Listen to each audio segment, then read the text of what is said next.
whether it's brand new standard or soon enough brand new modern. It's going to be a lot of fun to watch this weekend. And we, of course, thank you guys for joining us all weekend long. As Cedric Phillips, Patrick Sullivan here in the booth. You'll have Matthias Hunt and Ryan Overturf the next 2 rounds as Todd and Robert getting ready to rock and roll number 8 and number 22, respectively. This white-black deck has a lot going on in this matchup that I like. Removal for the key cards that doesn't involve enchantments. Ultimate Price, Declaration Stone, very solid here. Blighted Fen as well.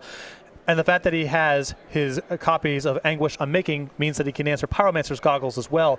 Might be hard for Anderson to get the same traction of card advantage that he's able to get in other matchups where those cards are easier to keep on the battlefield. A Shambling Vent is where Wright will start. Let's make it 2 of those as we head back Todd Anderson's way. He started with just a Mountain, now a Shivan Reef.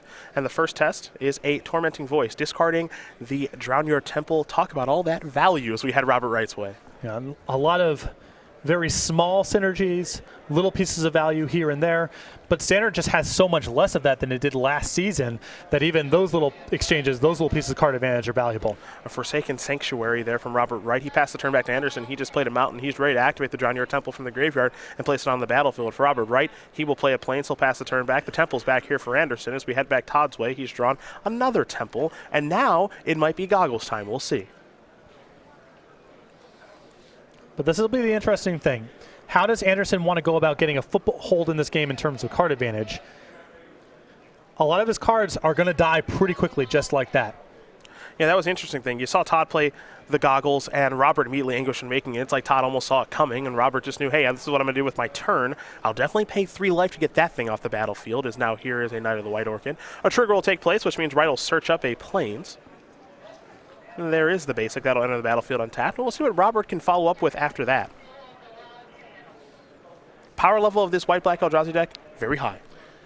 A lot of individually powerful cards. And like I've said, I'm concerned about Anderson in this matchup just being able to get one of his sources of card advantage to stick. I think that's going to be a challenge. For Wright, you see Anderson already untapping. He just attacked with a Shambling Vent, so a little bit of life change. And now we head back Anderson's way. 19 to 18 the life totals here for each player. A Drown Your Temple for Anderson.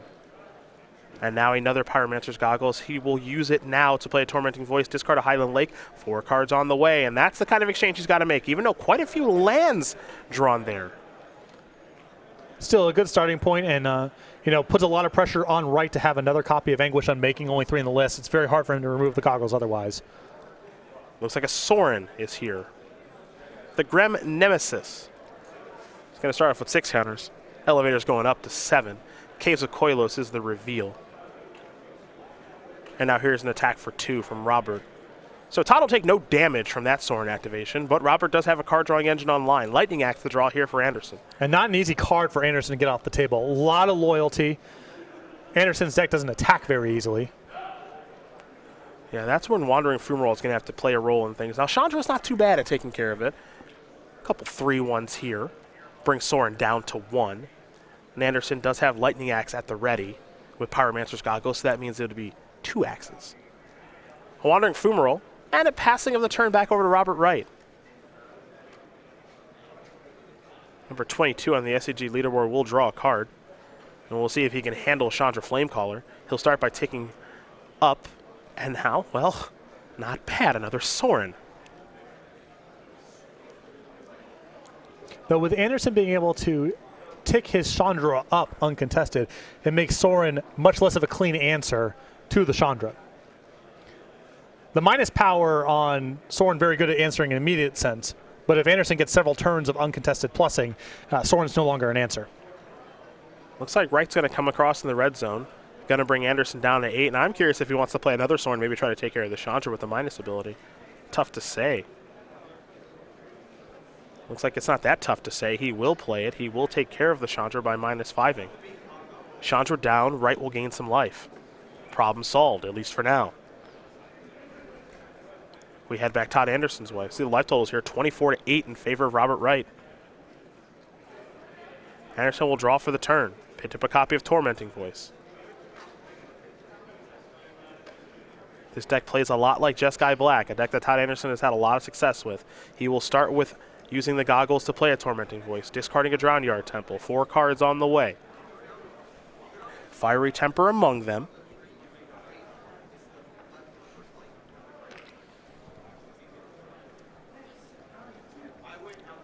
Next up is a Lightning Axe.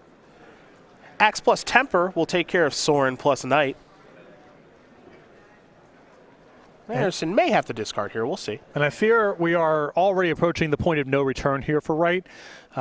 When Anderson's able to keep one of his sources of card advantage on the battlefield uncontested, Wright's deck doesn't really hang around that well, even if Wright has his own power cards. Those were both copies of Sorin that Anderson was able to power through pretty easily. Well, here's a Thought-Knot Seer. Trigger on the stack, we might see a Lightning Axe, and I think we will. There is Lightning Axe. Kozilek's Return down. Anderson will have to take one, thanks to the Shivan Reef. The trigger, in just a moment perhaps, as Robert Wright's going to take a look at the old graveyard, because Robert does have enough mana to play an Archangel Avacyn right now. So this is interesting. And now there is Archangel Avacyn. So, here's the hand for Anderson. It's just a bunch of lands, kind of stinks. Though, conveniently enough, Todd can, I believe, transform that Jace. I would hope so. I mean, he's cast a million Tormenting Voice type effects. And he's picked up another copy of Lightning Axe, so if it was ever in question, I don't think it is anymore that he can take care of these threats. Jace will transform now. It's on 5. We'll see if the elevator goes up or down on the very powerful Planeswalker.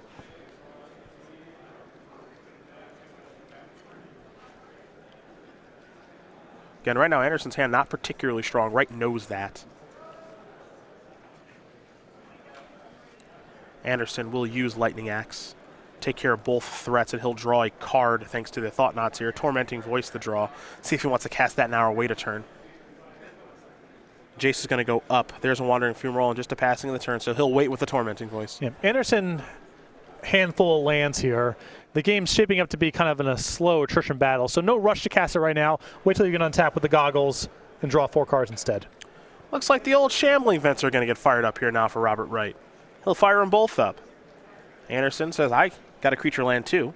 I'm going to fire mine up if you don't mind. And attempt to block. Makes sense here for Anderson. Just trade off stuff. Keep your life total as high as possible and leverage all the extra cards you're seeing. Spin to win is what the Fumarole will do. It is a 4-power creature now, so it'll train with a Shambling Vent. One Shambling Vent will come through. And all Robert Wright can do is simply pass the turn back over to Todd Anderson. So Anderson will untap. He'll draw. He's found a Fiery Temper. Nice one to pick up. Yep. Another answer to event. The goggles will allow a Tormenting Voice. Discard a mountain. 4 cards on the way for the 3rd time this game. Fall the Titans among the cards. Kozilek's Return as well. You will note, Kozilek's Return, Anderson had access to that card a little bit last weekend. He wanted access to more of that card this weekend because of the finishes of the Humans decks. Yeah, he had a little bit of a hedge. I think he had 1 in the main and 1 in the board, which for week 1, if you expect some beatdown decks, that makes sense. But with the performance of White Humans, Anderson wanted to give himself a little more cushion for that matchup. Though Kozilek's Return against Robert Wright's deck, not particularly good. Yeah. Doesn't kill very much. It'll take care of the old Hedron Crawler and Knight of the White Orchid. Shambling Vents will get fired up again here for Wright. He's going to hope that Anderson has nothing. That's not the case. It's really something. It's Fall of the Titans for 3. Bye-bye Shambling Vents. A Battlefield Forge there for Wright. He'll pass the turn back over to Anderson. And you mentioned it right at the top. If he could keep one of his card advantage engines in play, life would be pretty good. And he has done that as this is the 4th time he's going to draw 4 cards. Yeah, I would say that Wright has the, random raw power advantage, just a lot of very powerful 3, 4, 5 mana spells, more than Anderson has. But when Anderson's deck is humming, there's no analog in Wright's deck. Would you consider this humming? He's been humming now for a couple turns. Okay, just want to make sure. A thing in the ice there from Anderson, 4 ice counters on that powerful creature. And it's hard for Anderson to get this sort of game going with his creatures, even though Jace has entered the battlefield and stuck around for a couple of turns, because Wright has a lot of creature removal. But Pyromancer's Goggles were really just looking at Anguish Unmaking as an answer. And Wright went through one of them, but didn't have the second one, and the game's been a runaway since. A Thought-Knot Seer here from Robert Wright. Anderson does have an instant that he can play there in Fiery Temper. The question right now is just, does he want to cast it or not? It looks like the answer is yes. So a Fiery Temper here. A Kozilek's Return there. Means Thought-Knot Seer is out of here. And now you see the reveal of Anderson's hand. Another Goggles, a Lightning Axe, and then 2 Mountains. See, it's funny. You take a look here at Pyromancer's Goggles versus Anguish and Making. Both players have 3 copies. So, you know, I draw an Anguish and Making and take care of your goggles, right? It's one. I get to trade with your thing, and then you shouldn't have another goggles, right? Well, it depends what kind of timeline you're giving your opponent here. Anderson had one pretty fast, but it's not like Wright's put on a lot of pressure this game. That's the difference. And Anderson is going to be able to find his Pyromancer's Goggles a lot easier than Robert can find his Anguish and Making. Yeah. So it is very important for Robert to have Anguish and Making for goggles every time. Not only that, but we saw with the second goggles, Anderson was able to play and cast a Tormenting Voice in the same turn. He got value right away. If Wright had a removal spell for it, that would have been fine, but at least Anderson got his value. If Wright ever fails the test, the game's a runaway, and Anderson looks at way more cards than Wright does. Pragmatic Insight from the graveyard, thanks to Jace, will allow Anderson to draw 4 cards for the... I've lost count how many times he's done this. It's hard to keep track. I think Anderson may be missing something in the ice triggers here. I think he missed one. I think he missed several last turn, but whatever. He's got a little margin for error at this point, I feel like. And, you know, you want to be remembering your triggers. But you can see, and we've seen this before with Anderson in the past with these decks that are fidgety and take a long time, he values playing the game fast, not letting games go to time. Yes, it's a little sloppy sometimes. Yes, sometimes you're going to miss some things. But Anderson's far enough ahead in this game that it's probably not going to doom him if he misses these triggers. And he wants to make sure he's playing as fast as possible because of the clock. A thing in the ice, a Jace. You saw Chandra tick up, and it's a passing of the turn back over to Robert Wright. That is a declaration in stone. Things in the ice have been exiled. Anderson will get some clues because you know what he could use? More cards. Some more cards. 2 clues given there. Robert Wright trying to hang tough. See if he can find a way to stop Chandra Flamecaller. As Anderson will untap. Jace the draw. Couple of 3-1s made there by Todd. Will come across in the red zone. I believe Wright's going to fall down to 18 now. And Jace will tick down.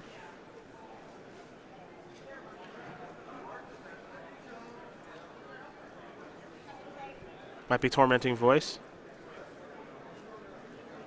Looks like it is. Discard a card here, Will Anderson. Goodbye, Jace. Don't need another one of you. I will take 4 more cards, though. Thing in the ice is 1. Jace is 2. I guess, excuse me. Only 2 cards this time. Pardon me. Didn't use the goggles. We'll transform Jace now. I think the Titans may fall here in just a moment as Todd taps all of that mana, and it will be a fall of the Titans for a whole lot of damage, as that will take care, I believe, of game number 1. Yes, it will. Todd Anderson's going to win game number 1 here against Robert Wright. Blue-red control convincingly up a game over white-black Eldrazi, as you saw the powers of the goggles on display there. Well, Wright doesn't have a whole lot of pressure in his deck, and in the absence of pressure, you got to be able to answer every source of card advantage that Anderson puts on the battlefield. The minute that Wright failed that test, the game went on for several more turns. It looked like there's maybe some shots for Wright to sneak lethal across the battlefield, but he was behind in a big way once that second Pyromancer's Goggles went uncontested.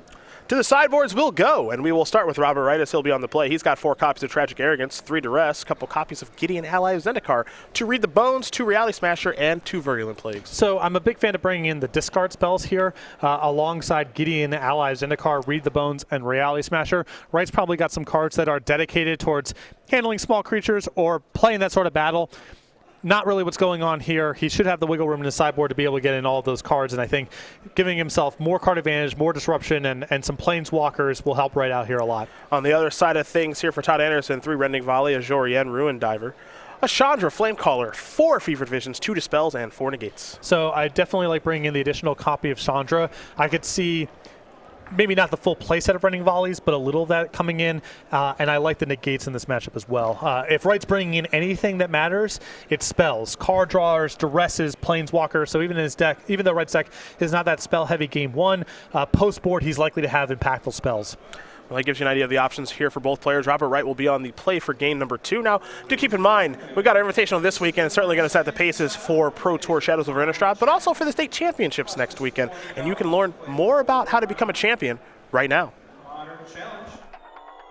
On April 23rd and 24th, don't miss the StarCityGames.com State and Provincial Championships. With Standard on Saturday and Modern on Sunday throughout the United States, Canada, and Puerto Rico, there are plenty of chances to become a champion.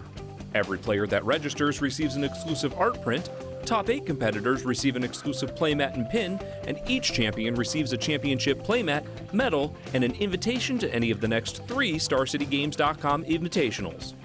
Each event will also include an oversized token door prize customized with their location. Visit go.starcitygames.com/states to learn how to become a champion today. Become a champion next weekend. States, man. States is great. So that's the first time I've seen that promo. Okay. And we listen to it with the sound off when we're in the booth. Yeah. We don't have any sound pumping in. So I don't know exactly how you get those, but the state-specific ones, that is sweet. It's a door giveaway. It's a giveaway. That's thing. awesome. Yeah, door prize. That's What's I'm the New looking for. Jersey one? It's just a huge card that says New Jersey on the top. Sweet. So if you want to fly to New Jersey State Championships, It's probably an easier way for me to get it, I'm guessing. I don't know anyone who can get you one of those. Yeah. We'll see what we can do, however. Todd Anderson, up a game right now. You might be familiar with him and his accomplishments on the SCG Tour. Oh, sure, 28 of them, Sean. Last weekend was number 28. Open top 8, 6 Ws, 3 invitational top 8s, 1 victory. He'd like a second one right now so he can head back to the Pro Tour as well as head back to the Players' Championship, improve on that second place finish last year. He's married to Callie Anderson, and he is a self-proclaimed best NFL Blitz player ever, as we have talked about so many times when we go over these slides. And he is one heck of a Magic player, that's for sure. And maybe not the winner last weekend in Baltimore, but I think the deck that captured most people's attention was Anderson's blue-red control build. You're seeing him running back this week. We'll see if Robert Wright can tie things up. For him, he's a member of Disciples of Bolas. He'll be on the play here for game number 2. He's 21 years old from the South Carolina area. 2 open top 8s, 1 earlier this year. High school chess club champion. Loves to paint in his spare time. He's also a bagel enthusiast. Perhaps he shares the love for the everything bagel like you do. Bagel enthusiast living in South Carolina is a bad beat, though. Not a great place for the bagels? I mean, you got to drive a couple states north, I think, to get the real experience. Yeah, rumor has it New York really does it well. I've never been in New York before, given all my travels, which is a little bit strange. You've but seriously never been to New York City? That's the one place I haven't been. That's unbelievable. Yeah, so I would like to actually see how much better the bagels are there, as here is a duress from Robert Wright. Fevered Visions is the card he's taking a look at. You see Chandra, Negate, Lightning Axe, Pyromancer's Goggles, and a Magnetic Insight. So Fevered Visions, why is that in Todd's deck? Well, I've seen this game plan before. The plan is to get all the creatures out of the deck, board into Fevered Visions, and kill you that way because your hand is going to be full of removal and lands, and you can't get it out fast enough. I'm interested to see this card come in here. I assume this was mostly for the mirror match, where this card's going to be awesome. It's very hard to get enchantments off the battlefield, and your opponent's going to die with a lot of cards in their hand. A little surprised to see it here because Wright's more likely to be able to answer it, but still has the potential to be very potent if Wright is just without an Anguish Unmaking. An island the draw here for Anderson, and he will pass the turn back over to Wright. Wright will draw. Another duress. Negate here from Anderson will take care of that. You saw the land for the turn was Forsaken Sanctuary. A Shift and Reef right at the top. Fevered Visions! And a passing of the turn.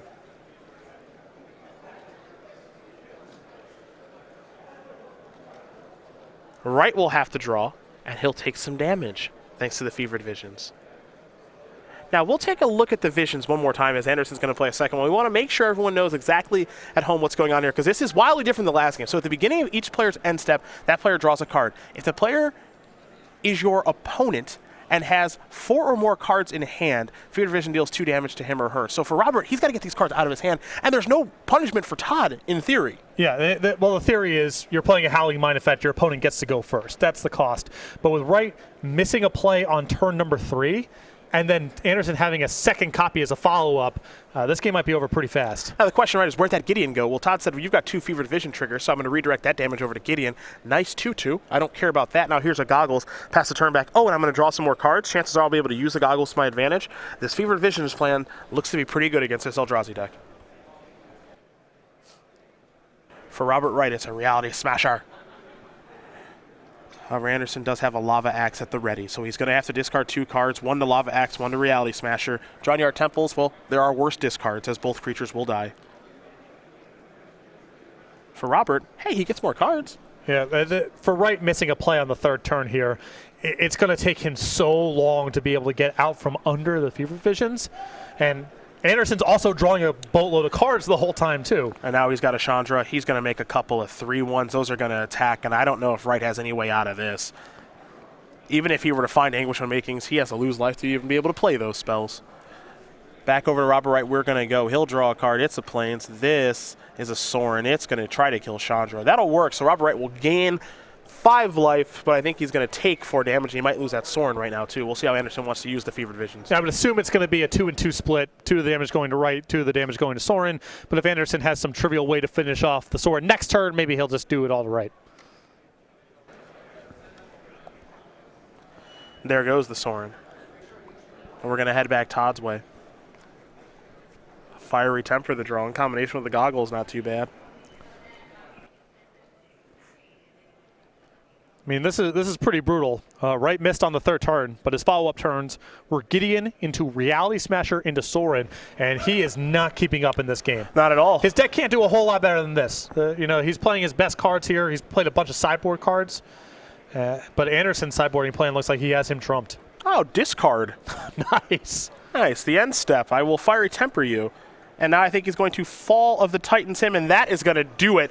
Todd Anderson going to win this match here over Robert Wright, 2-0. Blue-Red Control will take care of White-Black Eldrazi, and what you saw there is a demonstration of what this deck can do. In one game, it's Pyromancer's Goggles, Thing in the Ice, and Jace. In the other game, especially against White-Black Eldrazi, it's a Fevered Visions plan that worked beautifully. Initially, I thought that Anderson might be in some trouble here because Thing in the Ice and Jace, Fringe Prodigy, so unlikely to stay around against Wright. But the artifacts and enchantments, Wright's not really that well situated to answer those cards. It's just 3 copies of Anguish Unmaking, plus some sideboard duresses. And you saw anytime Anderson got one of his non-creature permanents in play and it stuck, there was not a whole lot that Wright could do about it. Very interesting stuff here from Anderson. Very, very cool post-board.